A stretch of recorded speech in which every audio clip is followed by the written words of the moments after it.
Señoras y señores, ¿cómo les va? ¿Cómo están? Muy, pero muy buenas noches. Bienvenidos a la noche de T5 Satelital.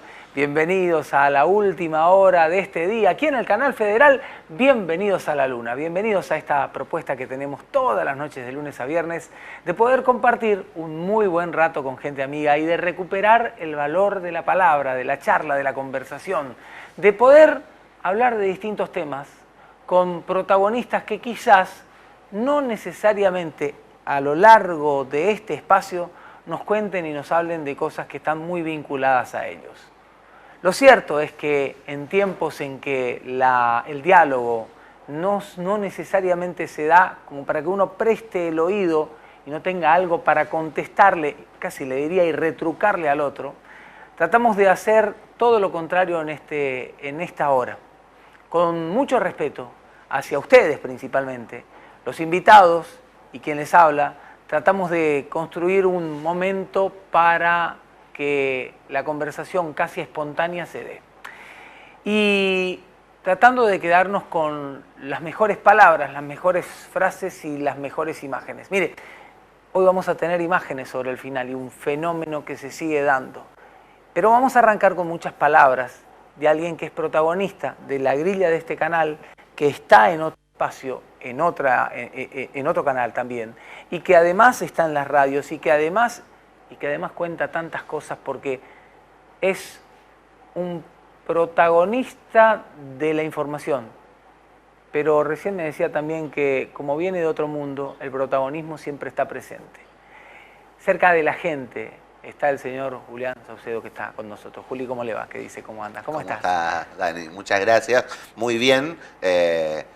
Con un desafío. Primero, muy contento de estar en la Luna, es un lugar donde viví alguna vez. Me decían siempre de chiquito, me decían, mi hijo, siempre estás en la Luna. Y bueno, hoy de vuelta, acá por la Luna.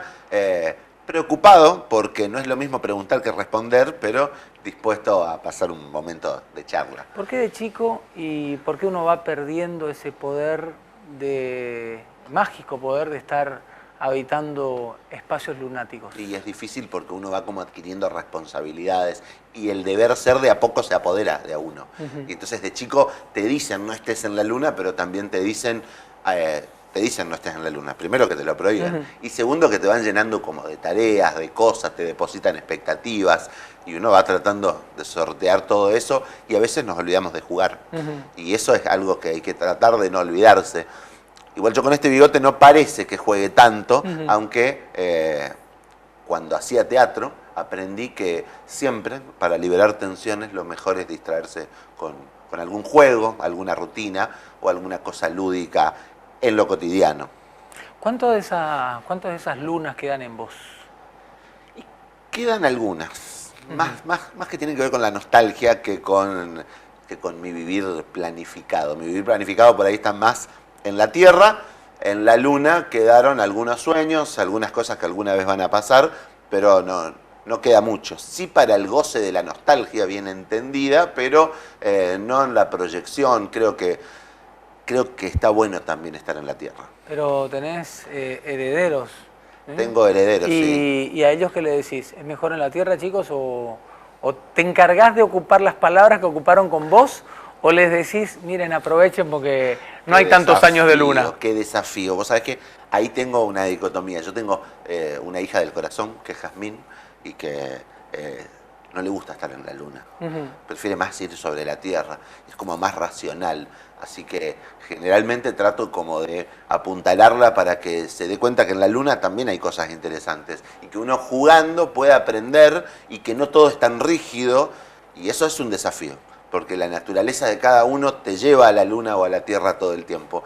Y tengo otro hijo, que es Dante, que es el que está acá en el estudio por ahí dando vueltas, y que vive un poco en la Luna.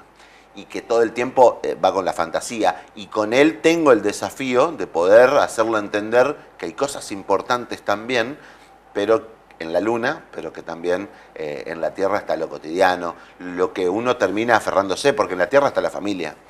Y están los seres queridos, y entonces acá también está bueno estar a veces. Aprender y enseñar. ¿Se aprende más, Juli, en tu profesión de los libros o de lo que pasa en el día a día a vos que te gusta, que te toca y que te gusta mucho estar en contacto con la gente? Y bueno, es un poco y un poco. Porque uno como que para operar en la realidad tiene que tener herramientas. Y nosotros los comunicadores, en estos tiempos de tanta práctica desprofesionalizante en redes sociales, que buscan descontracturar, romper con el método y llevarte a esa cosa que a veces parece cercana, pero que no necesariamente lo es, tenemos que tener ese ejercicio de poder usar la herramienta teórica, pero también tenés que poder tener la capacidad como para no quedar muy académico en un espacio cotidiano. El secreto es escuchar, Dani. Vos que estás en esto, debes entenderlo claramente. Lo más importante es escuchar. Lo que pasa es que muy cerca del objeto de estudio, lo cotidiano para el periodista es el objeto de estudio. Ese objeto de estudio, cuando uno se acerca mucho, a veces te absorbe y te querés perder en esa marea. Entonces hay que como encontrar la distancia óptima entre lo teórico y lo práctico. Yo lo aprendí a ejecutar mucho en esto de los móviles de exteriores, porque uno cuando está en el estudio tiene una lectura y después cuando va al campo tiene otra lectura. Pasa creo que en todas las profesiones y las dos son muy ricas, ¿viste? Como que combaten entre sí, pero las dos son muy ricas. Y hay que tener las herramientas teóricas para poder avanzar en lo práctico. Lo interesante es que se pueda articular los dos. Para mí lo interesante es que se pueda articular los dos. ¿Socialmente venimos perdiendo la capacidad de escuchar? Por supuesto. Si podemos escribir 140 caracteres, casi perdimos la capacidad de leer, te voy a decir. De leer en profundidad. No hay profundidad, casi en nada. Todo es muy rápido. ¿Por qué? Y porque así lo manda la modernidad, porque así exigen nuestros tiempos, cada vez buscamos más el goce. ¿Viste? Yo tengo un amigo que me contó el otro día que le preguntaron qué era la felicidad. Y entonces ese amigo me dice, y a partir de ahí reflexioné. Yo le dije, la felicidad es un método, tampoco es tan complejo. Es meta, tarea, festejo. Y últimamente nos olvidamos un poco de la tarea, en eso del goce permanente. Entonces estamos todo el tiempo meta, festejo, meta, festejo. Y eso hace que no tengamos tiempo para disfrutar del proceso. ¿Por qué pasa? Porque queremos hacer muchas cosas. Porque capaz que tenemos múltiples objetivos y no sé bien quién lo hace, pero que hay una dinámica acelerada en la existencia, no hay lugar a dudas. No hay lugar a dudas. El oído también es parte del cuerpo que hemos dejado de ocuparlo, me parece, ¿no? Está como, hay mucha gente, buena parte de la sociedad que dice... También nos falta saber decir. También nos falta saber decir. Por supuesto. Nos falta saber decir porque a veces contamos cosas que tienen más que ver con otro o con un relato o con lo que aprendimos que teníamos que hacer y no nos contamos tanto de nosotros. No es fácil mirarse, no es fácil pensarse, ser autorreferencial, ser autocrítico y vivir con una práctica autocrítica. Y en ese ejercicio yo siento que todos los días aporto un poquito. Eso fui aprendiendo con el paso del tiempo y me parece como un buen método para poder aprender a decirse. Y cuando vos te sabés decir, es más fácil que el otro te pueda escuchar, aunque a veces no le alcance el tiempo. De alguna manera me contaste cuando empezaste a bajarte de la luna, pero ¿cuándo empezaste a subirte a un escenario? Empecé a subirme a escenarios desde muy chiquito, a los 8 años, que me di cuenta que los escenarios eran un poco lo mío. Hacíamos una obra de teatro, nos dirigía Silvia Rivero, y nosotros éramos 2 payasos, y en un momento yo estaba regando las plantas con una pava, y un amigo me decía, Martín, que era el que actuaba, me decía, ¿qué estás haciendo, Plin Plin? Estoy paveando, le decía yo. Se levantaba el público y aplaudía con las manos coloradas, Dani. En ese momento dije, esto es lo mío. Voy a andar paveando toda la vida y para siempre. Y ahí me di cuenta un poco que las tablas eran lo que más me gustaba. Después el mundo me fue llevando por otros lados. Anduve de plomo con bandas de rock. Estuve con The Juanras, gracias a Juan Manuel Lasallac, que es un amigo, un compañero de rugby. Y tuve mucha suerte. Tuve mucha suerte porque me ayudaron a ir subiendo, a ir entendiendo, a subirme a la luna, a bajarme de la luna a veces. tuve como un grupo humano muy solidario siempre y me parece que a eso le debo que hoy en día esté de este lado de las cámaras, digamos. ¿Viste? Porque mucha gente sueña con estar en las tablas y no es tan sencillo. Ahora, acabas de marcar como un elemento que evidentemente te marcó el hecho de que hubo un aplauso cerrado por andar paveando. Totalmente, totalmente. Y así medio que me fue pasando siempre. Después, yo militaba en política, pero andaba, ¿viste? Y un día pasó el 99. Salimos del Colegio Nacional y me encontré con unos amigos y me dijeron, vamos a hacer una movilización porque no puede ser lo que está pasando. Sí, me parece perfecto. Bueno, yo me encargo de juntar segundo y tercer año. Y así hicimos una movilización que fue a las puertas de la municipalidad y contamos ahí que los estudiantes secundarios también sabíamos más o menos de qué se trataba. Y la verdad te digo, yo no lo estaba organizando, pero terminé siendo parte, porque hubo gente que me dejó ser parte. Muchas veces en mi vida, hoy vos me invitás a tu programa y me dejás ser parte de esto. Yo estoy muy agradecido a todo lo que me fue pasando en la vida porque tuve grupos humanos que supieron darme la oportunidad. Después uno sube a las tablas y hace más o menos lo que puede. Hablando de ser parte, fuiste parte con esas acciones de un momento histórico muy fuerte para nuestra provincia. Si comparás esa juventud que te tocó con lo que pasa hoy, el compromiso de los más pibes, y digo, más allá de los que pueden estar militando, ¿cómo es la cosa? Y veo con las mismas características que la época moderna. A veces parece como que uno está lejos de lo que sucede, pero también hay un poder que apunta a que eso pase, a que el ciudadano se acostumbre a participar por internet. Yo hoy veo mucho joven involucrado en temáticas de participación política, de coyuntura social, pero la práctica, la propuesta que dan desde esos espacios para que esos ciudadanos se sumen o participen, no siempre tienen que ver con la toma de decisiones. Y hoy en día, cuando buscamos meta y festejo constantemente, si no soy el que toma las decisiones y no soy el que va a recibir los aplausos, este es mi proyecto, tengo que comprometerme, veo mucho proyecto individual y poco proyecto colectivo. Y esos proyectos colectivos, los más amplios, los más poderosos, no invitan a otros a que participen. Entonces sería un poco cruel juzgar al que está en su casa cuando en realidad la propuesta de quienes concentran las propuestas interesantes claro, no terminan abriendo las puertas casi a nadie.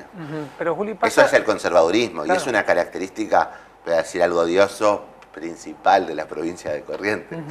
Pasa, vamos a hablar un poquito de eso también, pero pasa esto que decís también en la política principalmente. Bueno, a eso iba, ¿no? Pero más allá de la política, digo, a todo aquel que busca hacer una acción de bien a través de otros grupos, ¿no? De otras apariciones que se siguen dando y que yo digo que se sigan multiplicando, ¿no? Desde fundaciones que aparecen con un fin que va mucho más allá de lo lucrativo, creo que hay gente que realmente está comprometida, de la señora y los vecinos que dicen pongamos el merendero porque ahí me parece que hay en muchos de ellos, no en todos, pero en muchos de ellos hay un laburo genuino y hay un compromiso real, ¿no? Vos sabés que así nació un poco Julián y la gente, porque yo tenía un espacio de televisión y dije, ¿cómo puedo hacer para usar este espacio y que tenga como una expresión colectiva acá? Y dije, bueno, las ONGs, las asociaciones civiles, apuntan mucho a eso. Y ahí te encontrás con historias maravillosas, pero con historias que son gotas en el mar, que son esfuerzos legítimos, genuinos, pero que dependen mucho de un esfuerzo de pocos que tiran contra un enorme carro. Digo, hace poco tiempo estuvieron limpiando la zona de la Costanera, grupos que hoy en día están muy visibilizados, que son los grupos de concientización por el ambiente. Yo voy y limpio toda la Costanera. Ahora, si después viene una empresa que tiene algún arreglo con el Estado y tira toda la basura de vuelta, ¿qué voy a ir a limpiar de nuevo? ¿Cuántas veces las organizaciones van a estar para saldar responsabilidades que son de otros en realidad? Y en esa disputa, en esa coyuntura, que en realidad tiene que ver con el poder, me parece que desentusiasmamos a las nuevas generaciones, porque los llevamos solamente a limpiar la Costanera y nunca los invitamos a ser parte de conversaciones más amplias. Y eso pasa en el arte, pasa en la política y pasa en lo social en general. Formás parte, solamente cuando por alguna razón empezás a hacer ruido. Por supuesto. En serio, A ¿no? hacer ruido o porque te necesitan. Está Claro. resumido, hay una canción. Sí, bueno, que eso también, hacer ruido es una necesidad, te están buscando para algo. Y sí, porque por algo estás ahí. Pero si haces ruido te abren la puerta y te preguntan qué querés. Y ahí tenés que saber qué es lo que querés. Te digo, al mucho tiempo yo hice ruido. Cuando andaba por la luna, en alguna época de mi juventud, me gustaba mucho hacer ruido. Y un día me abrieron la puerta y me dijeron, bueno, ¿qué querés? Y tenés que saber también qué querés. Porque por ahí uno lo único que quería era hacer ruido, o porque por ahí tenía algún proyecto. Ahora, esto de que siempre te llamen para la coyuntura cuando sos joven o cuando estás en pleno proceso de ir aprendiendo, y lo que tiene reservado el poder para uno es siempre esto de ir a limpiar la costanera. Y no sé si eso está tan bueno. No me parece lo mejor y me parece que pasa mucho. Y que eso descompromete a muchas generaciones. ¿Cómo? Raúl Porchetto te iba a decir la canción que dice Che pibe, vení votá. Che pibe, vení votá es la clara síntesis de eso.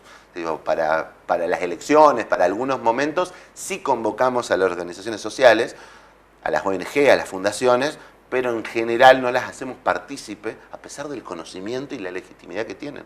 Porque nadie va a saber más que los que están en el territorio o en el terreno, pero a veces eso se pierde. Ese saber vulgar, digamos, queda tapado por el otro saber, por el saber técnico, que escribe bonito y que a veces le hace perder oportunidades a otros. ¿Cómo se sale de esa, ya que mencionaste, Raúl, hay una palabra que ocupó en algunas otras canciones y hace muchos años que la palabra era chatura. ¿Cómo salimos de una chatura en sociedades como esta? No sé, no es tan fácil, no es tan sencillo, pero uno de los grandes ejercicios es tener dinámicas propuestas desde perspectivas culturales. Hoy en día la cultura está muy concentrada en la cuestión del espectáculo. Entonces terminamos yendo a ver grandes espectáculos, todos juntos, y ahí hay una cosa de ir, goce, meta, festejo. Voy a ver a fulanito, disfruto del recital y vuelvo a casa. Esa perspectiva cultural, por ahí, lo único que hace es entretenernos. Estaría buena la perspectiva cultural que apunte a pensarnos, a poner ideas en común. A mí me gusta mucho la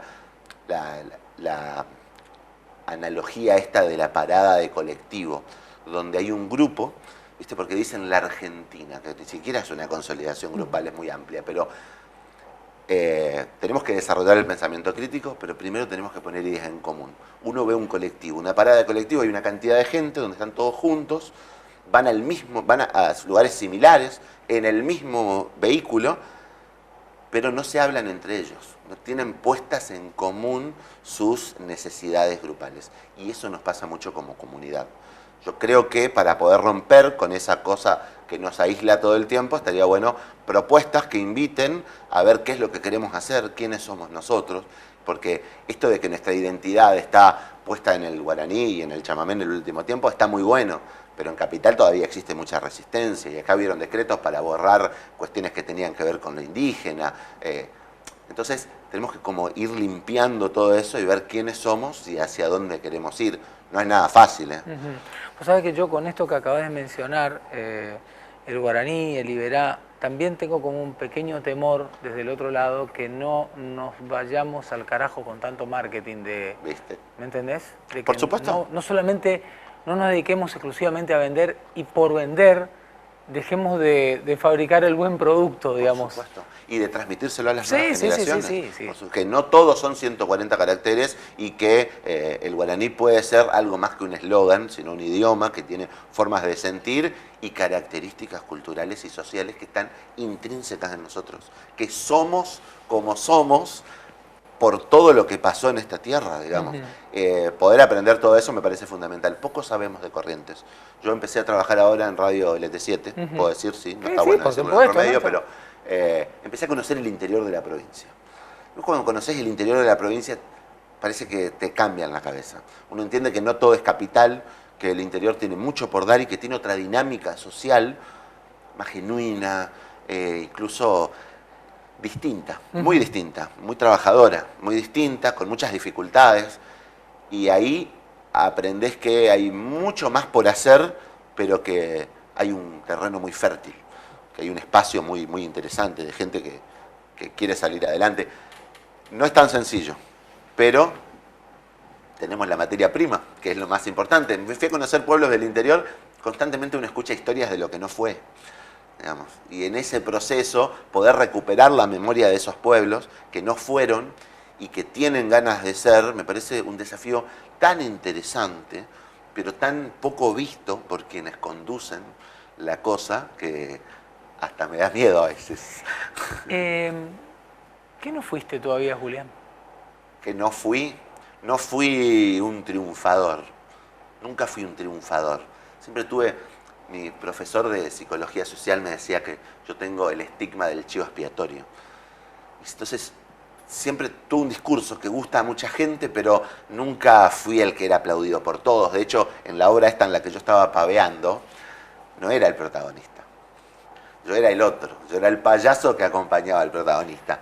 Y entonces siento que nunca fui eso, nunca fui como el más aplaudido, siempre, todavía no fui, pero algún día me va a tocar, Dani.